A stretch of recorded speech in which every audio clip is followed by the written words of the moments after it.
Behind me is the biggest Peugeot of them all. It's the 5008 Peugeot's SUV flagship car. My name is Peter and today I'm taking you around this car, and starting here on the front, it is a very recognizable Peugeot face. I quite like the design. It's a bit less extreme than the 408, for example, that we drove in a previous video, but still very recognizable Peugeot with those claws on the side and the big shield here in the middle. I quite like it. It's a good looking car as far as I'm concerned, even though I would probably buy it in a slightly darker color. Let me know in the comments below how you guys feel about this kind of design. Is it better than the 408, or is it better to go for an extremer design? Speaking of extreme, this is of course the biggest car that Peugeot makes, and it is a true 7-seater. So we have a third row all the way in the back over there, as we'll see in a bit. And that, is of course the whole appeal of this kind of vehicle, that there is so much extra space and practicality and things you can do with this car. And that makes you pick this car, for example, over its smaller brother, the 3008. And it makes it very versatile in the way you deploy this car. Obviously, this kind of size, it comes with downsides as well, because obviously it's heavier, it needs more space to park, and it is maybe a bit more cumbersome in city situations. But as we'll see when we start driving, those options and those downsides are something to manage. Let me know in the comments below, is the 7-seater the car of the future, or is this getting too big and not that practical anymore? I'm curious to see what you guys think. Overall, it's an interesting car, and I think we're gonna just go straight into it, start having a look around inside, and of course do a little bit of driving. Like every review, we gotta do a little cockpit tour, and it is a very stylish and modern Peugeot cockpit. The thing that jumps out first is this enormous display here on the top of the dashboard. It's almost like a head-up display, and that comes together with the Peugeot philosophy of the small steering wheel that you don't look through but look over. So that's actually quite nice, that this sort of negates the whole purpose of a head-up display, so they don't need that, and this is everything that you need on eye level without taking your eyes off the road too far. So that's actually quite nice. I really like this solution. What I don't like is the extensive use of piano black, and I can hear you think like, here he goes again with his piano black, but it is such a disaster. It's on the two button clusters of the steering wheel that you're constantly touching and they're constantly smudging. It's on the stalks, and it's on this entire slab in front of you that you operate with your fingers all the time. If that's not bad enough, it's also on top of the steering wheel, and there's a giant hockey stick of piano black here in the middle. Everything that has buttons on it that you're interacting with on a daily basis. So it is constantly smudgy. Like, the amount of fingerprints is a complete disaster. So I don't understand who makes those kind of decisions. It is very functional, and Peugeot also hasn't made the mistake to completely abolish any kind of buttons. So you have normal window controls and mirror controls as well. And the buttons on the steering wheel and so on are still pressable. So that is also nice.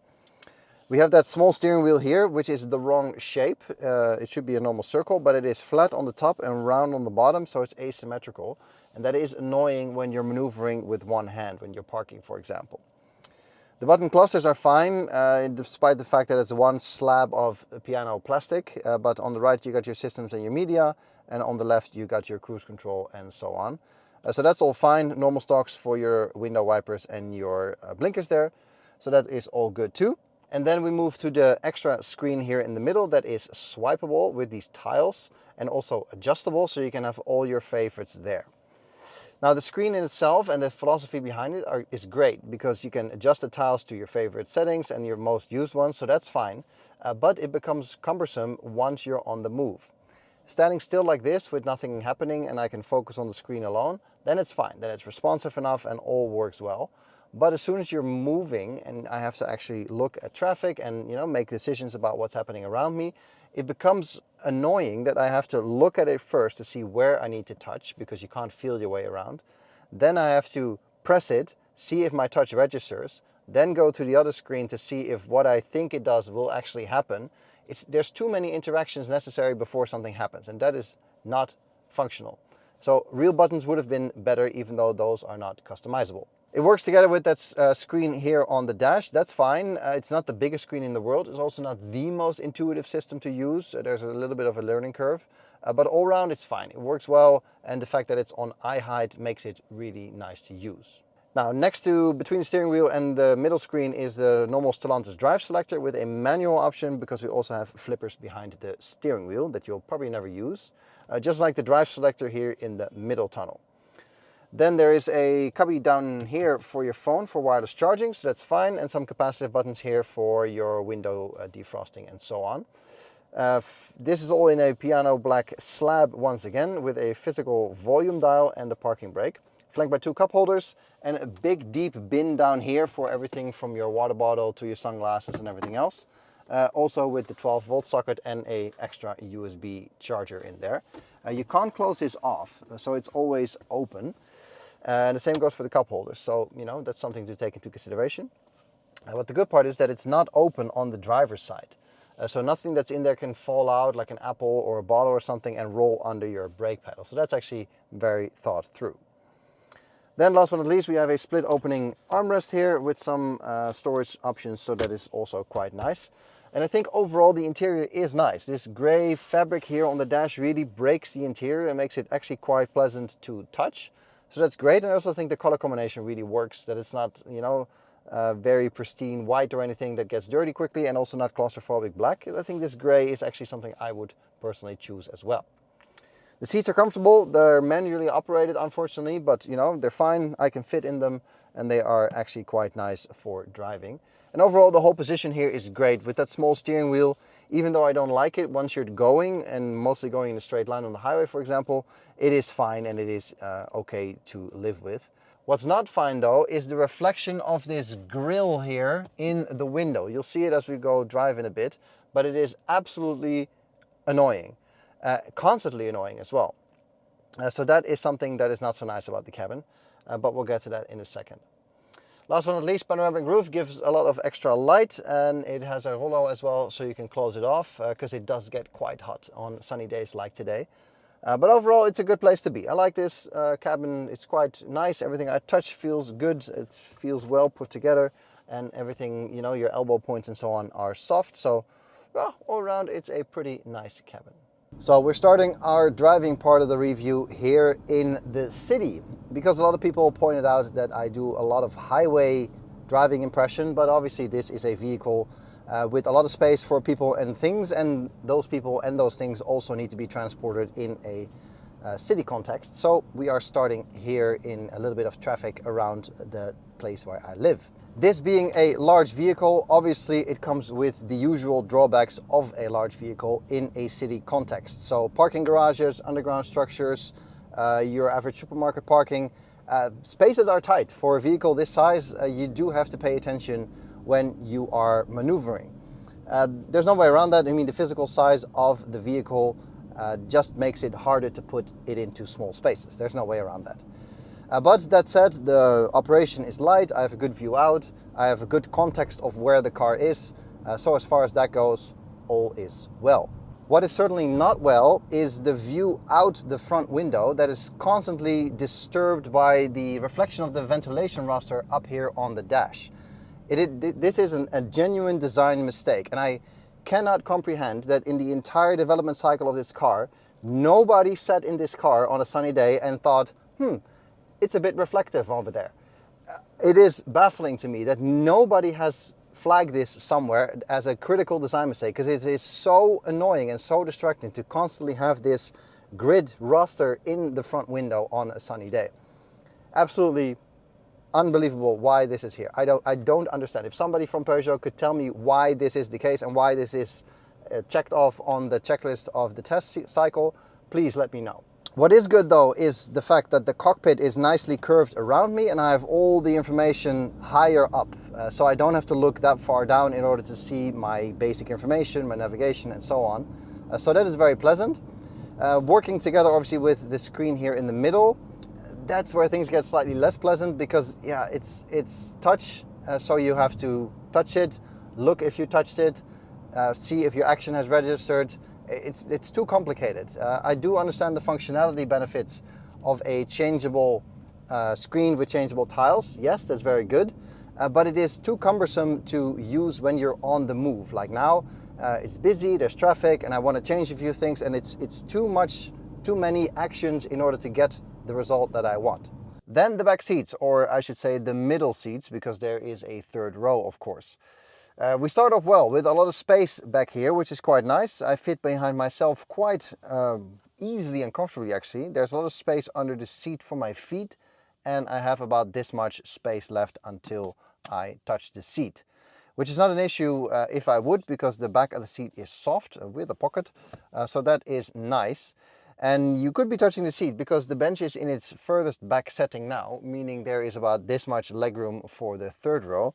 But this is a sort of modular approach, and you can move the bench forward quite a lot, actually, if you see the difference here with the door, with the other seat. So that creates a lot of flexibility, because now there is plenty of room in the back. I am touching the seat now, but because they're soft, it's not an issue. Putting this back in position, there is no armrest because this is a full-size seat, but you can fold it down if you would like to. Then you just have the back of the seat, so no cup holders or anything going on here. And you can have a peek backwards already to one seat up right now and one seat flat to give you that contrast look. The seats themselves are a bit on the narrow side. Obviously I have very voluptuous hips and a big butt, but I am basically on and over the edge of the seat. They're quite narrow.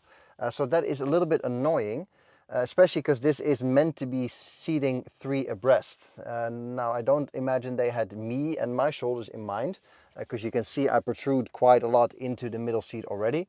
For 3 kids, fantastic, no issues whatsoever. And for adults on the outside, also no problem with the kid in the middle, probably. But yeah, the seat is narrow, so yeah, not too comfortable for my sitting area. There is a lot of comfort back here, so I got some air conditioning, USBs, 12-volt socket, seat pockets, window switches, door bin for one big bottle, and little things like, you know, a little net here for the sun shading. It's just nice. Those little extras are good, especially for a car aimed at transporting I would assume a family. Also nice Isofix zippers like we are used to from Stellantis, so that is also excellent. It gets a little bit darker back here because there's less gray, and it's here on the seat and a little bit on the door, but that's it. So this is all slightly on the darker side, but thanks to the panoramic roof, there is enough light coming in also for the passengers here. It gets a bit darker in the back though, because the roof ends right here above my head. So yeah, down there there's still a small window, but not that much light. For headroom, by the way, easily more than fine for somebody 1.83 meters. And that's the middle row basically. It's nice that you have the flexibility of, you know, folding this down, moving this forward, moving the other seat forward as you see fit, so you can really play with the space. Now obviously I got to show you the boot and the seat arrangement. I've set it up in such a way that you can see the differences nicely. So this is the boot as you would have it with the seats down. So it's quite big, very spacious, nice square opening as well, as you can see, and there is a lot of room. But if you put a seat up like I have here, obviously you're only left with this bit down there. So that's certainly not much, you know, big enough for some hand luggage or some sports bags, and there is some space down here as well, quite deep actually. So, you know, still plenty of capacity, but severely limited, of course, because you'll be transporting people there. Now, to give you a sense of space, the partial shelf is now over here, but you can also put that down here actually. That gets a bit in the way of your luggage, so it's fine over there for now. But to give you a bit of sense of space, you're not going to put any adults here, even though you can still slide this bench forward quite a bit like I showed you earlier. So kids here no problem, but adults probably not. Even though if we go around the car, you can see with this middle seat all the way forward that there's a lot of space to get in and out of the rear, which is actually quite nice. And you can see also here that the difference between a seat down and a seat up is quite significant. But like I said, this bench can slide quite a bit forward, and to give you a bit of an idea of space, that is the amount of space that we have now when it's in its furthest back position. So all around it's quite nice. Peugeot has thought this through to a good degree, and you can be flexible with this 7-seater.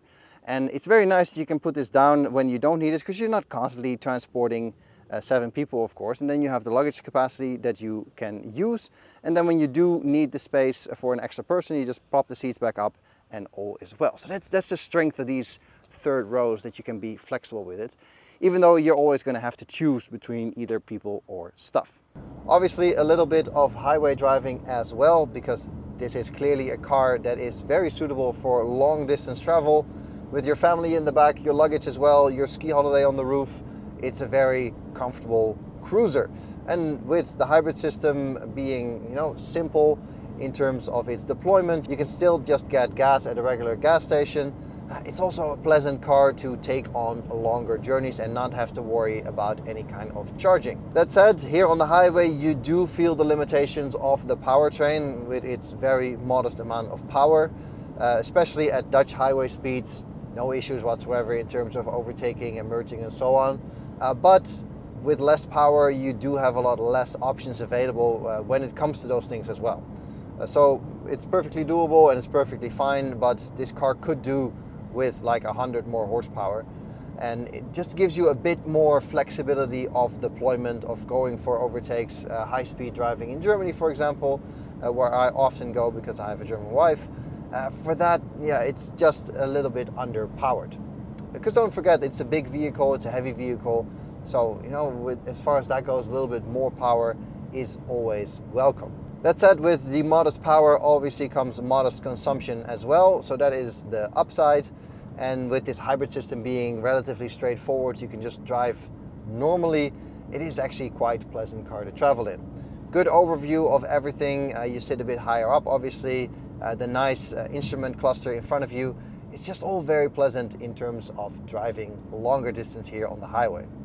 So with that said, I think Peugeot is offering quite a good package in this 5008 form factor for people obviously that are shopping for that third row. I think if that is what you need, you know who you are and you will be shopping in this category and this category alone. You could maybe go as far as to look at a van like a ID Buzz, for example. Sure, but to have still a car in its core, but with that flexibility in the back for those extra seats when you need them, and that big luggage capacity if you need that, and also the flexibility to sort of pick and choose, mix and match on how you want to deploy those back seats. I think it's quite nice, and I think if you're shopping in this category, this 5008 is certainly something to consider. For me personally, it is too big because I only have 2 kids and I don't need a third row. So for me, this would be only useful for the actual space in the back, but I think there is better options out there. If you don't need the seats, why would you go for a car that has the seats in there? So I would be looking more towards the smaller brother of this car, the 3008, for example. But if you are shopping in this category, it is one to shortlist because it is still a car. It has a decent price tag. It has good equipment, depending on which variety of car you go for. And there's even several options in terms of the drivetrain. And there's nothing fundamentally to complain about in here. I mean, obviously the piano black should not be here. That reflection in the front window is a complete disaster. But it's spacious in here. The materials are okay. The design is solid. So I think it is a decent offering. That's all I got for you in this video as we're hitting a little bit of traffic. Hope you liked it. Give it a thumbs up if you enjoyed the video, and you can support us on Patreon if you really want to contribute to the growth of the channel. If that is not your cup of tea, you can obviously subscribe to the channel so you don't miss any of our future videos. For now, thank you very much for watching, and I'll catch you guys in the next one. Cheers!